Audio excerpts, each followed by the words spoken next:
There's the world out there, and it's made out of objects, and they're sort of self-evident. And what we do is we build an internal model of that world, and then we compute trajectories, we make maps, we compute trajectories, we lay out plans that constitute a manipulation of that internal representation, and then we act out the representation. And it's kind of an empirical idea, philosophically speaking, and the idea is that sense data is in some sense given to us, and from that sense data, that given self-evident sense data, we build these models, and then that's how we think, and that's how we operate in the world. And that's kind of folk psychology. Everybody thinks, well, that's right, that's how it is. It's no, it's not right at all. And that's why we don't have general purpose robots. When I was studying models of cognitive processes that were initially generated by Russian investigators like Sokolov and Vinogradova, who are very well-known names in the Russian neuropsychological literature, which is a very academically impressive literature. They were students of Luria, who's perhaps the greatest neuropsychologist of the mid part of the 20th century. They were convinced to some degree that we built internal models of the world and then compared what was going on in the world to those models. Sokolov discovered a phenomenon called the orienting reflex, which was an electrophysiological response to error detection, or a response to novelty. That's another way of thinking about it. And Sokolov really mapped that, in some sense, onto the body and onto the nervous system in a way that superseded what philosophers had done before that, because it made it much more concrete and tied it down to the underlying neural architecture. So, for example, if you're walking down the road and there's a loud noise behind you, and the noise is of indeterminate meaning, so perhaps a car has jumped a curb, that's a possibility. You'll go like that and stop and turn and orient toward the place in the space-time continuum where your stereo vision has localized the noise. And you do that really without thinking. I would say it's an act that occurs outside the domain of free will. And the reason you do that is because you might die if something unexpected happens, right? Something that's outside your framework of expectation. Now, you know your framework of expectation. You're an ignorant creature. You don't know everything. You don't even know that much. And your representation of the world is actually rather shallow and low resolution. It's good enough to get you where you want to go most of the time. But sometimes it isn't, and sometimes it's error-ridden enough, given the circumstances of time and place, that the error will kill you. And so you're equipped with instinctual mechanisms that orient you towards the source of the revelation of your ignorance. And that's something very interesting to contemplate, I would say, physiologically and neurophysiologically, but also philosophically, and I would also say to some degree theologically, right? That you have an instinct that orients you to the source of your ignorance. And you better have an instinct like that, because there may be a shortage of knowledge, but there's no shortage of ignorance. And that's, part of the problem of the relationship between the finite and the infinite, right? I mean, we're finite creatures. We can't know everything. We can't even know as much as we need to know. And that means, in some sense, we have to be able to deal with the fact that we don't know enough. And one of what Sokolov outlined, at least in part, was the underlying neurophysiological mechanisms that made this orienting reflex possible. This is unbelievably important, this discovery, because you don't learn anything except by encountering it as novelty first. So it's fundamentally the initial processes of everything you do to learn everything there is to learn everywhere all the time. We can't see the world except through an ethical framework. It's actually technically not possible. And this is a new realization. I mean, we had Hume's observation that you can't easily get from what is to what ought to be. And that's an early statement of the same problem. Why can't you? Well, too many facts. Which facts are you going to use to guide you? You select facts. How do you select facts? And if you're selecting facts, why are they facts? Because you've selected them, right? You might think if they're facts, you have to sort of randomly select them, because otherwise you're biased in your selection of facts. And if you're biased in selection of your facts, then it's not facts. It's more like misinformation or disinformation or whatever the hell it is that people are accused of following now, because your bias is disturbing your interaction with the facts. Well, it has to.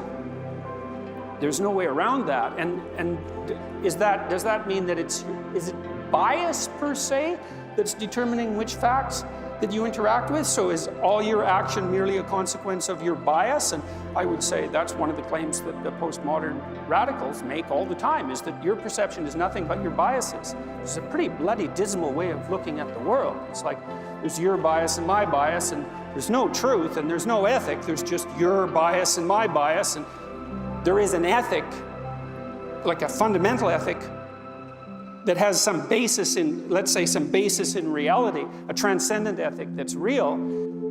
That ethic is something that people could mutually explore as a consequence of their goodwill and their honest discourse. Those are propositions, right? They're deeply embedded in Western culture, and I think they're fundamental to the people of the book. They're particularly well developed, well, both in Judaism and Christianity. I don't know the development as well in the Islamic world, but no, we do believe that as believers that people are of divine worth and that they can exchange information honestly, and the information is actually about the world, and that there is such a thing as an ethic, and that ethic is related to the integral worth of each individual, and that worth manifests itself, let's say, in our capacity for honest speech, and that capacity for honest speech is in some real sense redemptive. And we do believe that, and that's part of the religious presuppositions in which our whole culture is embedded. I saw this opera in New York City about 3 weeks ago, and it was the opera Die Meistersinger. In Nuremberg, in the opera, there are these guilds of men, and they're all craftsmen. And so one of the heroes of the story, there's two heroes and a heroine in the story. He's a cobbler. Die Meistersinger is the master singer. And so these men that are all extremely skilled craftsmen. So they're people who have skill right at the level of the interface with the world. They get together in guilds of their own type, and then they also practice singing. And one of them, who's a skilled craftsman, because that's a prerequisite, is elected as a master singer. And so each of these guilds have master singers. And now and then they elect a new master singer, and all the master singers get together to elect a new master singer. I was thinking about this little trope I had already written down in the book I'm writing. While I was watching this, you see this if you watch American sports films, so there's a football team, and after overcoming great odds, the quarterback, who's probably risen above his suffering in some manner, triumphantly produces the victory, and all the other football players put him up on their shoulders and lead him out of the stadium, and everybody's standing up and cheering, and then he has an affair with his girlfriend, the top cheerleader, and everyone lives happily ever after. And that's the same motif as the Meistersinger, right? And it's really interesting, that the men will put that other man on their shoulders. That's not a good long-term mating strategy, right? To elevate him above you in that sort of competition, but men do that all the time, interestingly enough. And in Die Meistersinger, the men in the guilds come together, and a new entrant onto the potential Master Singer stage comes into the town, and he's a knight, and he's wandered through nature, and he sings of nature, but he's completely undisciplined. He doesn't know any of the rules, and so he's not a master craftsman like these craftsmen, but he wants to be a master singer.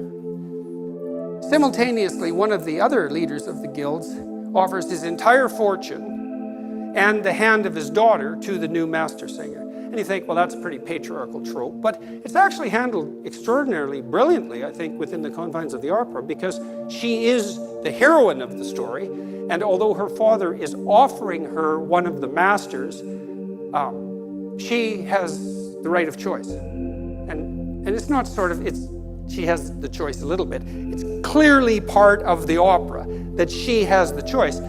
And she falls in love with this knight, which is hardly a surprise, but women are perverse like that. And but the master singers, they don't know what to do with this guy, because he's unbelievably gifted in terms of his talent, but he's not a master. He's not a craftsman. He hasn't gone through the disciplinary process that would mold him into someone who's thoroughly united right from the bottom of the craft to the tip of the head. And so they're thrown into disarray by this, and also by the fact that this woman, her instinct drives her towards him. And so they degenerate, the men's guilds degenerates into kind of an internecine squabble. And it's complicated by the fact that the woman also kind of likes some of the other master singers. They're older, they're competent, and so they have a shot at her hand. And so they fall into disarray under the stress of this mating competition. We could say that biologically. And the cobbler, who's the paramount hero in the story, who the woman loves, but perhaps not as much as the knight. And he's old, he's like 55, so he's younger than me, but he's too old, you know. This is a young woman. And so he decides he's going to train this young knight. And that's pretty damn interesting, you know, because he thinks the moral thing to do here is to take myself out of the competition and to raise this untutored but extraordinarily talented young man to a position of primacy, to unite nature and culture simultaneously in his form, and to help him attain the status of master singer. And his name is Johann Sachs. And Johann is John. And he's John the Baptist. And I'm not just inventing that. It's not just my patriarchal, power-driven inference on the multiplicity of potential meanings in the text, because Wagner basically says that in the libretto, and a few times in case you don't catch it the first time. And so in some manner, this knight is Christ. And that's a strange thing. But you know, you can understand it, right? It is not like it doesn't make sense in some sense, because Christ is always presented as a superordinate ideal, and obviously this new master singer who unites the melody of nature and the discipline of culture is a master of his craft by divine grace because of his talent, but also now because Hans Sachs, that's Johann, that's John the Baptist, decides to train him. And so now he's a model of discipline and craft, and that's allied with natural talent. And that gives a whole new depth to his voice, because now that natural talent has been properly brought under a disciplined structure, which is a reflection of the guild structure of the entire Meistersinger contest. And suffice it to say that Sachs pulls himself out of the race and decides to sacrifice himself in some sense for this young man, and the woman chooses the knight, and the knight undergoes this disciplinary regimen, and then he sings in the contest, and all the master singers now can, what would you say, live comfortably with their conscience, and they elect him to the highest position, and then Sachs and the knight and the woman are celebrated.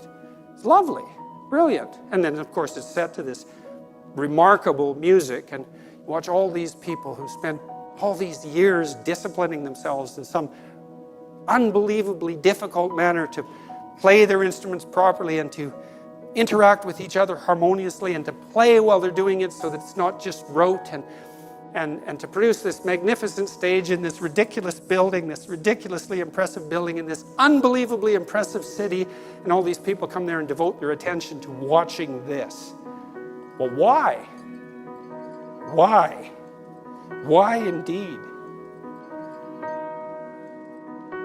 Yes, there's no evidence, as far as I can tell, that the proposition that the fundamental motivation for categorization itself is the expression of power. That seems wrong. It's not stable. So then the question is, well, what is exactly at the base of the process of perception and categorization? And so that would be really right at the basis of cognition itself, perhaps the essence of consciousness itself, and certainly the thing that acts at the interface between what is not yet known and what is going to be known, right? The active investigation that transforms what's unexpected and potentially dangerous into what's habitable, safe, competent, and secure. That's what solves the problem of perception. It's not raw power, right? It's not a corrupt will. It's not a satanic force. It's It's exactly the opposite of that.